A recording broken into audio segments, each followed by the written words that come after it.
साहेब, मी खून केलाय. काय रे, काय चाललंय? आणि हा कोण आहे? सर, हा समृद्धी भोईटेचा भाऊ आहे. साहेब, मी खून केलाय. काय खून केलाय? आणि ह्या पिशवीत काय आहे? रेडके, ते पिशवीत काय बघा. हो सर.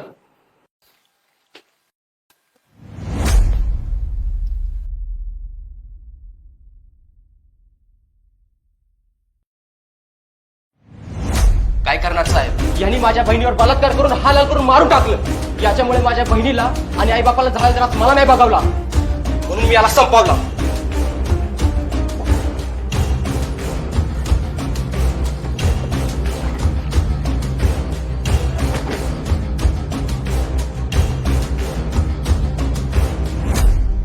सारिका, केस खूप अवघड होत चालली. होय सर. काय झालं सर? आईला त्या आरोपीला पकडायला गेलो, पण त्याला आधीच कोणीतरी मारून टाकलेला. त्याचं नुसतं धडच आहे आणि मोठकच गायब आहे. साहेब, मुलगा तर आतमध्ये. काय सांगतोय? काय? राहुल, मला सांग, हे सर्व फिरोजनी केलंय हे तुला कसं काय समजलं? मला काही दिवसांपूर्वी आमची छकुली बोलली होती की असा असा मुलगा तिच्याकडे रोज बघतो, रोज तुझ्या मागं फिरतो. पण त्यावेळेस मी लक्ष नाही दिलं आणि हे सगळं घडल्यावर मला संशय खरा ठरला. तो आपल्या गावातून पण गायब होता आणि त्याचं गॅरेज पण बंद होतं. मग मी माझ्या मित्रांना फोन लावला, त्याची माहिती काढली. तो ज्या ठिकाणी लपून बसलाय त्याची माहिती काढली. आणि साहेब, मी तिथे गेल्यावर त्याला सहज साधा सोपा प्रश्न विचारला की तू माझ्या बहिणीला का मारलं? तर साहेब, तर त्याने माझ्या बहिणीला कसं उचललं, कसं तिच्यावर अत्याचार केला, कसं तिच्यासोबत काय काय केलं, तिला कसं मारलं, सगळं सांगत होता साहेब.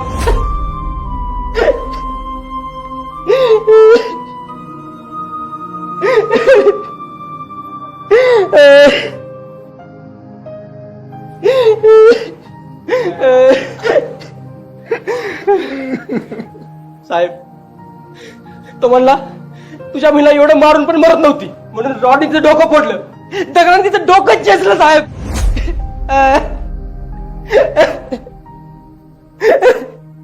अहो साहेब, अहो किती वेदना झाल्या असतील हो तिला. आणि हा नादम माझ्यासमोर बिंदास उभा राहून मला सांगत होता तिला कसं हालालकून मारलं.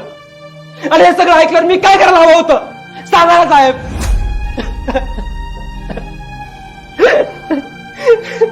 लय हाल झाले तिचे साहेब. दादा साहेब, काय सांगाल या घटनेबद्दल तुम्ही? हे बघा, पोलीस तपासामध्ये असं लक्षात आलं होतं की ही केस लव जिहादची असावी. पण मिळालेल्या माहितीनुसार आमचं पथक त्या आरोपीच्या शोधामध्ये होतं. ज्या नाराबाने हे कृत्य केलेलं आहे त्याला 24 तासाच्या आत आम्ही जेरबंद करणार होतो. पण मिळालेल्या माहितीनुसार त्या आरोपीला पकडण्यासाठी आमचे पथक गेले असता राहुल भोईटे म्हणजेच मृत मुलीचा भाऊ यांनी आरोपी फिरोज शेख याचा खून केला आणि पोलीस स्टेशनला हजर होऊन स्वतःच्या तोंडाने कबुली दिली. आणि पुढील तपास आम्ही करत आहोत. होय, मी त्या नाराजाला मारून टाकलं. त्यांनी माझ्या बहिणीला हालाल करून अत्याचार करून मारले, म्हणून मी त्याचा जीव घेतला. पण शिक्षा देण्यासाठी पोलीस आहे, कोर्ट आहे, तुम्ही हे पाऊल का उचललं? अहो, या देशाला स्वातंत्र्य मिळण्याच्या अगोदर देशामध्ये जाचक सत्तांचा आतंक माजला होता. कालांतराने देशाला स्वातंत्र्य मिळालंही खरं, पण या देशातल्या महिलांना स्वातंत्र्य नाही मिळालं.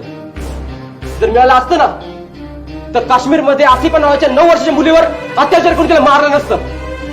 दिल्ली सारख्या ठिकाणी निर्भय नावाची घटना घडली नसती. आणि काल माझ्या आई बहिणीला तिच्यावर अत्याचार करून तिला मारलं नसतं. अहो, आजकाल महिला आहे ना मंदिरामध्ये पण सुरक्षित नाही येतो. आणि एवढं सगळं अत्याचार घटना घडतायत तरी देखील या देशाचे सरकार म्हणते आम्ही या महिलांसाठी त्यांच्या सुरक्षेसाठी या कायद्याची तरतूद केली. आपण त्याची अंमलबजावणी झाल्यावर कोणी दिसत नाहीये. या देशातल्या महिलांना 100% आरक्षण मिळालं खरं, पण 0% संरक्षण मिळालं. या वाढत्या अत्याचाराला आणि बलात्कारासारख्या घटनेला आजचा युवकच जबाबदार आहे.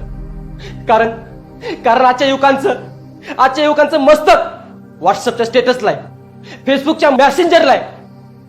आजच्या युवकांचा मेंदू असा रामरमीसारखा भोंदू झालाय. पण जेवढा युवक जिम्मेदार आहे ना तेवढाच या मुली सुद्धा जिम्मेदार आहेत. कारण आजच्या मुलींना समजलं हवंय की कोणता व्यक्ती आपल्याकडे कोणत्या नजरेने बघतोय. एखादा मुलगा जर आपल्याला प्रेम करतोय, तर खरंच त्याचं प्रेम आहे का की त्यांचा कोणता वेगळा हेतोय हे समजायला हवं. नाहीतर लव जिहाद सारख्या कित्येक घटना घडतात या गोष्टीमुळे. आणि मॅडम तुम्ही म्हणता ना मी का मारलं त्याला, पोलीस आहे, कोर्ट आहे, कचेरी आहे, काय केलं असतो यांनी, त्याला पकडलं असतं, जेलमध्ये टाकलं असतं, पुढे काय केस, और ती केस 2-3 वर्ष चालली असती आणि तेव्हा जाऊन त्याला कुठे शिक्षा मिळाली असती. कदाचित तो बेलवर बाहेर सुद्धा आला असता. सांगा ना माझ्या बहिणीला कधी नाही मिळाला असता. अहो मी का वाट बघावी 2-3 वर्षाची. जर मला माहित असेल की हा अपराध कोणी केलाय, तो नराधम कोण आहे, माझ्या बहिणीला मला लगेच नाही मिळून द्यायचा होता, म्हणून मी त्याला मारला.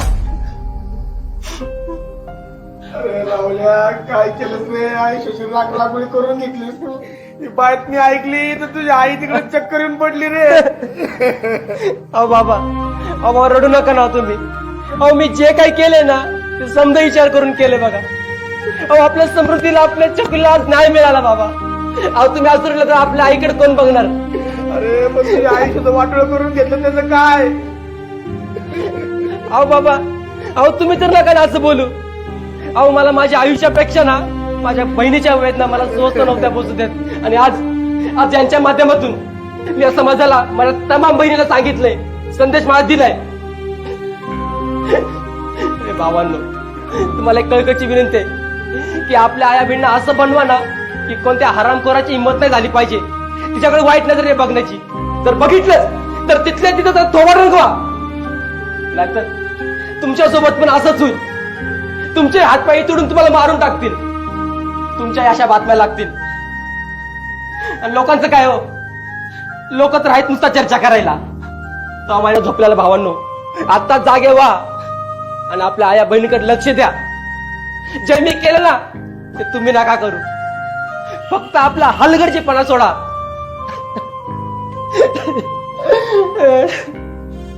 अगदी बरोबर आहे दादा. तुम्ही या झोपलेल्या समाजाला आज खऱ्या अर्थाने जागा केलं.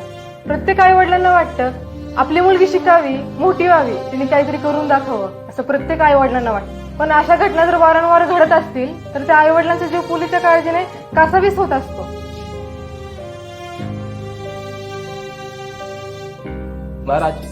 महाराज माफ करा, माफ करा महाराज. अहो आम्ही तुमच्या विचारांना, तुमच्या संस्कारांना विसरलो. अहो छत्रपती शिवाजी महाराजांसारख्या चारित्र्य संपन्न राजाचा आदर्श आज संपूर्ण जग घेतंय. आणि त्याच महाराष्ट्रामध्ये आपल्या लेकी बाळांवर दिवसाढवळ्या अत्याचार होत आहेत. कुठेतरी एका लेकीला जिवंत पेटवलं जातंय, कुठेतरी एका लेकीला धार्मिकतेच्या नावाखाली चिरडलं जातंय.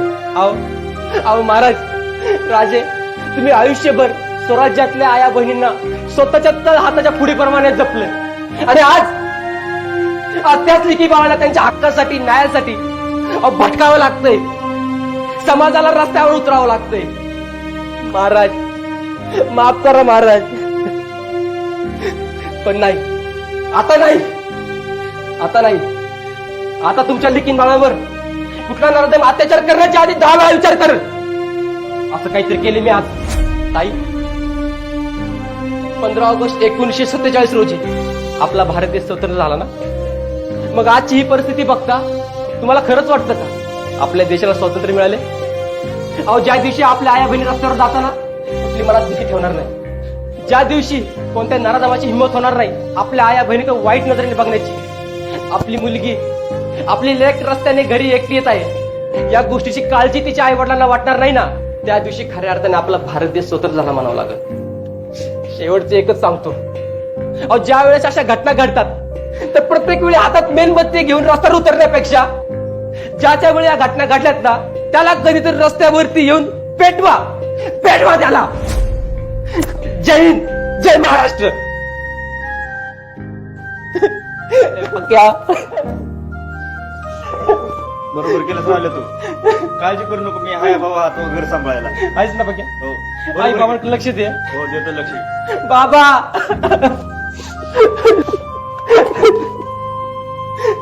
बाबा रडू नका तुम्ही, नका रडू. आईची काळजी घ्या.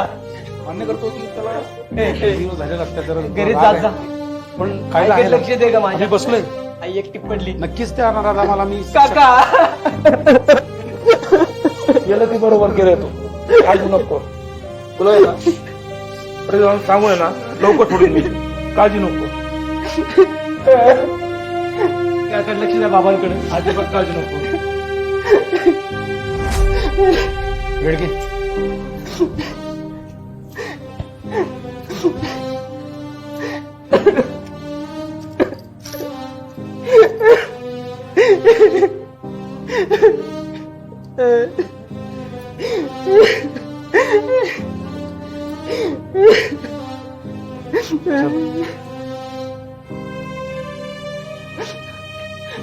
बाबा येतो मी.